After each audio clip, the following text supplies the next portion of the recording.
ناظرین گرامی، السلام علیکم ورحمۃ اللہ وبرکاتہ۔ میں ہوں آپ کا میزبان انصار عزیز ندوی، اور آپ اس وقت سیدھی بات چینل کے خصوصی پروگرام ذکر میرے حبیب کا صلی اللہ علیہ وسلم دیکھ رہے ہیں۔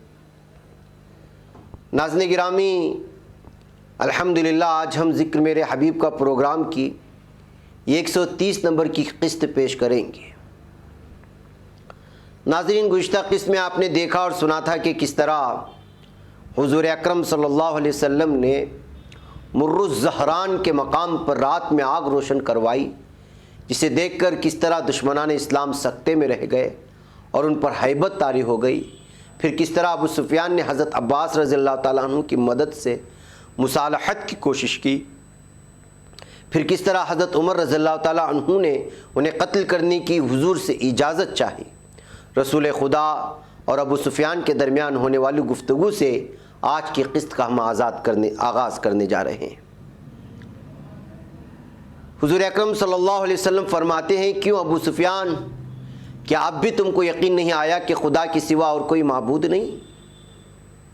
تو ابو سفیان جواب دیتے ہیں، کوئی اور خدا ہوتا تو آج ہمارے کام آیا ہوتا۔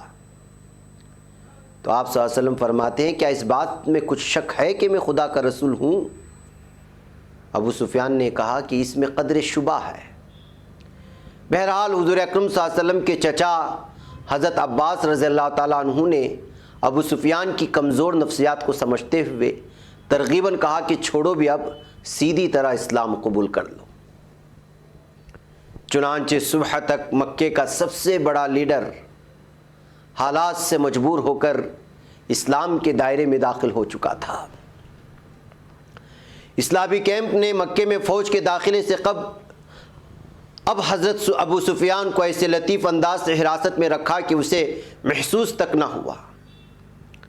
صبح شہر میں داخلے کے لیے فوج نے کدا کے راستے سے مارچ کیا۔ کدا بھی آتا ہے نا۔ حضرت عباس رضی اللہ تعالیٰ عنہ حضور اکرم صلی اللہ علیہ وسلم کی ارشاد کے تحت ابو سفیان کو ایک ٹیلے پر لے گئے تاکہ وہ ایک بار جیش اسلام یعنی اسلامی افواج کی عظمت کا منظر دیکھ لے۔ سب سے پہلے غفار، پھر جہینہ، حزیم، سلیم اور سب سے آخر میں انصاری دستے اپنے اپنے عالم لیے گزرتے رہے۔ ابو سفیان ہر دستے کے بارے میں پوچھتا جاتا۔ حضرت سعد بن عبادہ اس مقام سے گزرے تو سپاہیانہ جوش میں آ کر جس کے پس منظر میں وسیع تاریخی کشمکش موجزنتی پکار اٹھے کہ الیوم یوم الملحمہ، یعنی آج گھمسان کا دن ہے۔ الیوم نستحل الکعبہ، یعنی آج کے دن کعبے میں لڑائی کی اجازت دے دی گئی ہے، یا آج کے دن کعبے کا ماحول معرکے کے لیے کھول دیا جائے گا۔ آخر میں حضور اکرم صلی اللہ علیہ وسلم کی سواری سادگی کی شان کے ساتھ گزری، جس کے آگے آگے حضرت زبیر بن العوام رضی اللہ تعالی عنہ علم اٹھائے ہوئے تھے، یعنی جھنڈا۔ حضور اکرم صلی اللہ علیہ وسلم کو حضرت سعد بن عبادہ کے نعرے کا علم ہوا تو فوراً ان سے علم واپس لے کر ان کے بیٹے کے سپرد کرا دیا اور فرمایا کہ آج کا دن کعبے کی عظمت کا دن ہے اور درگزری اور وفا کا دن ہے۔ اس ایک فقرے میں حضور اکرم صلی اللہ علیہ وسلم نے اپنی فاتحانہ پالیسی کا اعلان کیا جو عفو و کرم پر مبنی تھی۔ پھر یہ اعلان عام کر دیا گیا کہ جو کوئی بھی مسجد حرام میں داخل ہوگا یا ابو سفیان کے گھر میں چلا جائے گا، اور جو کوئی بھی مقابلے کے لیے ہتھیار نہیں اٹھائے گا، اس کے لیے امن ہے، بشرط یہ کہ کسی قابل تعزیر جرم کا مجرم نہ ہو۔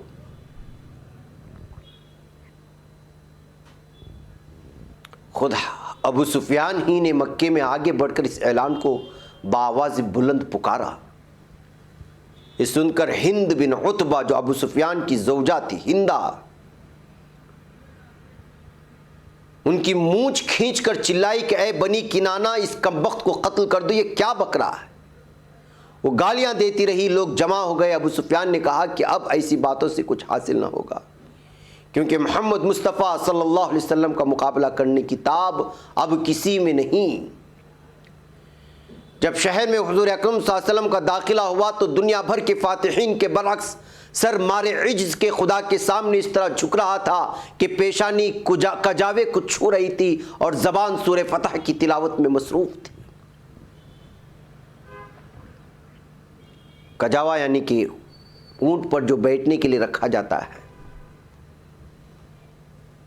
اکرمہ بن ابو جہل، صفوان بن امیہ اور سہیل بن عمرو نے خندمہ پہاڑ میں قریش کے چند کوتاہ اندیش اور اوباشوں کو جمع کر کے آمادہ شرارت کیا۔ حماس بن قیس بن خالد بھی ان لوگوں سے مل گیا۔ 2 صحابی حضرت کرز بن جابر الفہری اور حضرت خنیس بن ربیع رضی اللہ تعالی عنہ لشکر سے جدا ہو کر کسی دوسرے راستے جا رہے تھے کہ اس ٹولی نے آپ دونوں کو شہید کر دیا۔ حضرت خالد رضی اللہ تعالیٰ عنہ کو اطلاع ملی تو انہوں نے فوراً ان کی سرکوبی کی۔ 12 آدمی پکڑے گئے اور بقیہ بھاگ نکلے، جس میں حماس بھی تھا۔ ایسی ایک اور چھوٹی سی ٹولی شہر میں مزاحمت کرنے کے لیے مجتمع دکھائی تھی، یعنی جمع۔ حضور اکرم صلی اللہ علیہ وسلم کو معلوم ہوا تو حضرت ابو ہریرہ رضی اللہ تعالیٰ عنہ کے ذریعے انصار کا دستہ طلب کیا۔ ان کو یہ منظر دکھایا اور کہا کہ دیکھتے ہو ان کی شرانگیزی، یعنی ایک طرف تو عفو و رحمت کا دریا ٹھانٹے مار رہا ہے اور فاتح قوت خون کا ایک قطرہ بھی بہانے سے گریز کر رہی ہے، اور دوسری طرف ایک کمینہ لوگ ہیں کہ اسے نیام کردہ تلواروں کو لہرانے پر مجبور کر رہے ہیں۔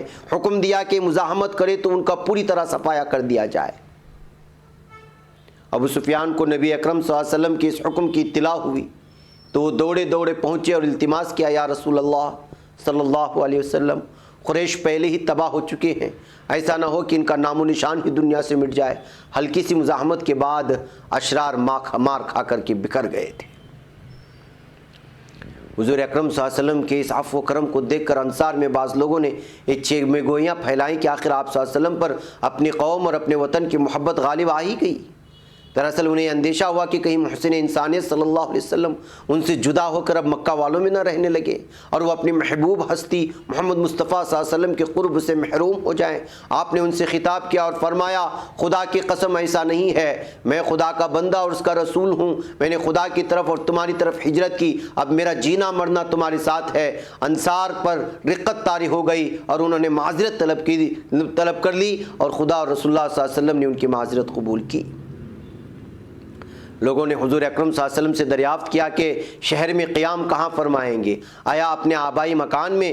حضور اکرم صلی اللہ علیہ وسلم نے بڑا درد بھرا جواب دیا کہ عقیل نے ہمارے لیے گھر چھوڑا ہی کہاں ہے کہ اس میں اتروں۔ حضور اکرم صلی اللہ علیہ وسلم کا عالم جنت المعلیٰ میں نصب ہوا، جو الحجون کے نام سے بھی مشہور ہے، یہی قیام گاہ طے پائی۔ پہلے آپ صلی اللہ علیہ وسلم اس تاریخی مقام خیف میں گئے جہاں قبیلے کے ساتھ نظر بندی کے دن گزارے تھے، پھر حرم پہنچے، خاص الخاص رفقا کا ایک حلقہ ساتھ تھا، حجر اسود کا استلام کیا۔ حجر اسود کے استلام کا مطلب یہ ہے کہ اسے ہاتھ سے چھوا جائے، آپ نے اس کا بوسہ لیا، اور یہی سبب ہے کہ امت بھی نبی کریم صلی اللہ علیہ وسلم کی اتباع میں اسے چومتی ہے۔ ہاتھ میں قوس یعنی کمان نما لکڑی لیے حرم میں نصب شدہ ہے، ایک ایک بت کے پاس جا کر پکارتے، وَقُلْ جَاءَ الْحَقُّ وَزَهَقَ الْبَاطِلُ إِنَّ الْبَاطِلَ كَانَ زَهُوقًا، یعنی حق آ گیا اور باطل سٹک گیا، اور باطل کو تو میدان چھوڑنا ہی ہے۔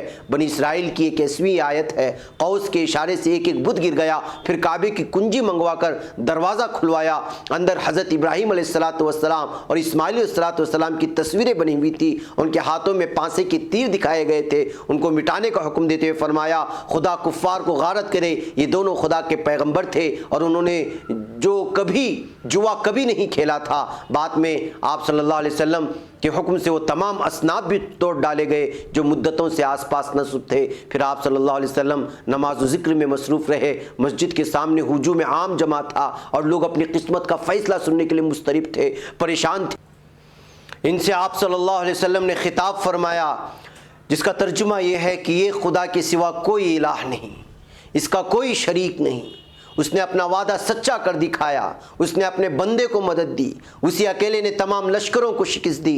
آج تمام کبر و غرور، خون کے تمام دعوے، مالوں کے تمام مطالبے میرے قدموں کے نیچے ہیں، البتہ حرم کعبہ کی تولیت اور حجاج کی آب رسانی کے عہدے اس سے مستثنا ہیں۔